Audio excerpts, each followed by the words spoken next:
Hello दोस्तों, आप लोग कैसे हैं? आशा करता हूँ कि आप लोग बहुत ही अच्छे होंगे।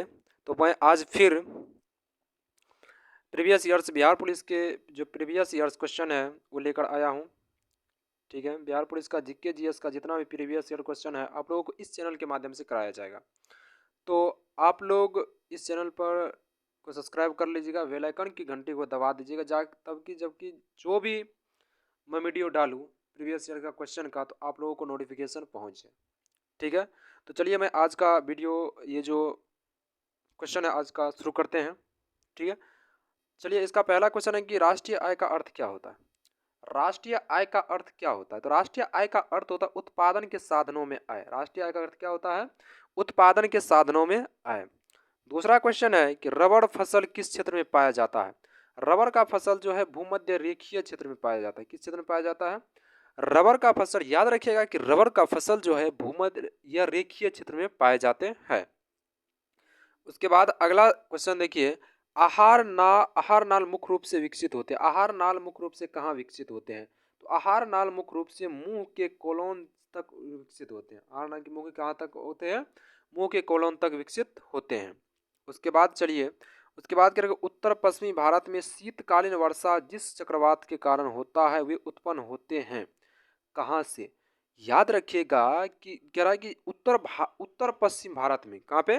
उत्तर पश्चिम भारत में शीतकालीन वर्षा, कौन वर्षा? शीतकालीन वर्षा जिस चक्रवात के कारण होता है वे उत्पन्न होते हैं। कहाँ पे उत्पन्न होते हैं? कहाँ से उत्पन्न होते हैं? वह भूमध्य सागर से उत्पन्न होते हैं। कहाँ से उत्पन्न होते हैं?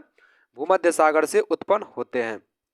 चलिए उसके बाद अगला क्वेश्चन देखिए, हमेशा आभासी सीधा एवं छोटा प्रतिबिंब बनाता है। हमेशा आभासी सीधा और छोटा प्रतिबिंब के कौन बनाता है? तो उत्तल दर्पण। याद रखिएगा कि हमेशा आभासी सीधा और छोटा प्रतिबिंब कौन बनाता है? तो उत्तल दर्पण हमेशा आभासी सीधा और छोटा प्रतिबिंब बनाते हैं। उसके बाद है विदेशी निवेश का अर्थ क्या है? विदेशी निवेश का अर्थ क्या है? विदेशी निवेश का अर्थ होता है बहुराष्ट्रीय निगमों द्वारा किया गया। बहुराष्ट्रीय निगमों द्वारा किया गया, ये होता है विदेशी निवेश का अर्थ। उसके बाद चलिए, पहली बार टीके की खोज किसने किया? पहली बार टीके की खोज किसने किया? तो पहली बार टीके का खोज किया था एडवर्ड जेनर द्वारा। एडवर्ड जेनर द्वारा पहली बार टीके की खोज की गई थी। किसकी खोज की गई थी? टीके की खोज। याद रखिएगा टीके की खोज किसने किया? तो एडवर्ड जेनर द्वारा टीके की खोज की गई थी। चलिए उसके बाद है कि लोकसभा अध्यक्ष अपना त्याग पत्र दे सकता है। अब लोकसभा का अध्यक्ष अपना त्याग पत्र किसको देगा? तो लोकसभा का अध्यक्ष अपना त्याग पत्र लोकसभा के उपाध्यक्ष को देता है। याद रखिएगा कि लोकसभा के जो अध्यक्ष होते हैं, लोकसभा के जो अध्यक्ष होते हैं तो अपना त्याग पत्र किसको देगा? तो वह लोकसभा के अध्यक्ष उपाध्यक्ष को देगा।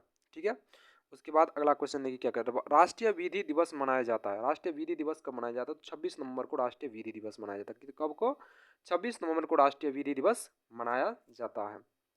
उसके बाद चलिए, सुंदरवन राष्ट्रीय उद्यान स्थित है पश्चिम बंगाल में। सुंदरवन राष्ट्रीय उद्यान कहाँ पर स्थित है? पश्चिम बंगाल में। याद रखिएगा सुंदरवन राष्ट्रीय उद्यान कहाँ पर स्थित है? पश्चिम बंगाल में। उसके बाद है कि उपराष्ट्रपति का कार्यकाल कितने वर्ष का होता है? उपराष्ट्रपति कार्यकाल 5 वर्ष का होता है। कितने वर्ष का होता है? 5 वर्ष का होता है। याद रखिएगा उपराष्ट्रपति का कार्यकाल कितने वर्ष का होता है? 5 वर्ष का होता है। उसके बाद है मनरेगा के अंतर्गत काम दिया जाता है। मनरेगा के अंतर्गत मजदूरों को कितने दिन के लिए काम दिया जाता है? तो 30 दिनों का काम दिया जाता है मनरेगा के अंतर्गत मजदूरों को। चलिए उसके बाद अगला देखिए क्या कह रहा है कि सबसे पहला लिखित संविधान है। और कह रहा है कि सबसे पहला लिखित संविधान किस देश का है? तो वह है अमेरिका का। किस देश का है? सबसे पहला लिखित संविधान किस देश का है? अमेरिका का है। उसके बाद चलिए, संपीड़ित प्राकृतिक गैस में होती है। संपीड़ित प्राकृतिक गैस में क्या होता है? मीथेन। क्या होता है? संपीड़ित प्राकृतिक गैस में क्या होता है? मीथेन होता है। चलिए उसके बाद अगला देखते हैं। चलिए अगला कह रहा है अरुणाचल प्रदेश में ब्रह्मपुत्र नदी को क्या कहते हैं? अरुणाचल प्रदेश में ब्रह्मपुत्र नदी को दिहांग कहते हैं। याद रखिएगा कि अरुणाचल प्रदेश में, किसमें? अरुणाचल प्रदेश में ब्रह्मपुत्र नदी को, अरुणाचल प्रदेश में किस नदी को? ब्रह्मपुत्र नदी को क्या कहते हैं? दिहांग कहते हैं। याद रखिएगा दिहांग कहते हैं। उसके बाद चलिए, भारत का वाटरमैन किसे कहा जाता है? वाटरमैन किसे कहा जाता है? राजेंद्र सिंह को कहा जाता है। भारत का वाटरमैन किसको कहा जाता है? तो राजेंद्र सिंह को कहा जाता है भारत का वाटरमैन। हॉलमार्क का उपयोग किया जाता है। हॉलमार्क का उपयोग किसमें किया जाता है? तो जानते हैं कि हॉलमार्क का उपयोग ज्वेलरी में किया जाता है। ज्वेलरी में, किसमें? ज्वेलरी में हॉलमार्क का उपयोग किया जाता है। चलिए उसके बाद है कि एकमात्र अधातु जो कमरे के ताप पर द्रव अवस्था में होती है, ब्रोमीन। याद रखिएगा कि एक ऐसा मात्र अधातु है जो कमरे के ताप पर द्रव अवस्था में रहता है, तो वो कौन है? ब्रोमीन है। ठीक है। उसके बाद चलिए, पीरी बनाने में काम आती है तेंदू की पत्ती। तेंदू की पत्ती पीरी बनाने में काम आती है।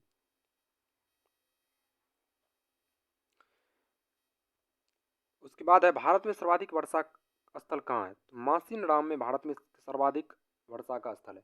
मासिनराम क्या? भारत के सर्वाधिक वर्षा का स्थल मासीराम, यानी मासीराम में। याद रखिएगा मासीराम में सबसे अधिक वर्षा होती है। तो चलिए आज यहीं तक रहने देते हैं। ठीक है। इससे आगे का वीडियो कल बनाएंगे। तो आप लोग चैनल को सब्सक्राइब कर लीजिए। ठीक है। उसके बाद बेल आइकन की घंटी को दबा दीजिए। जब भी मैं प्रीवियस ईयर का क्वेश्चन डालूँ, वीडियो डालूँ, तो आप लोगों को जल्दी से नोटिफिकेशन पहुँचे और आप लोग वीडियो को जल्दी से देखें। बहुत ही बिहार पुलिस के लिए बहुत ही हेल्पफुल वीडियो रहने वाला है। ठीक है। तो जय हिंद दोस्तों, वंदे मातरम।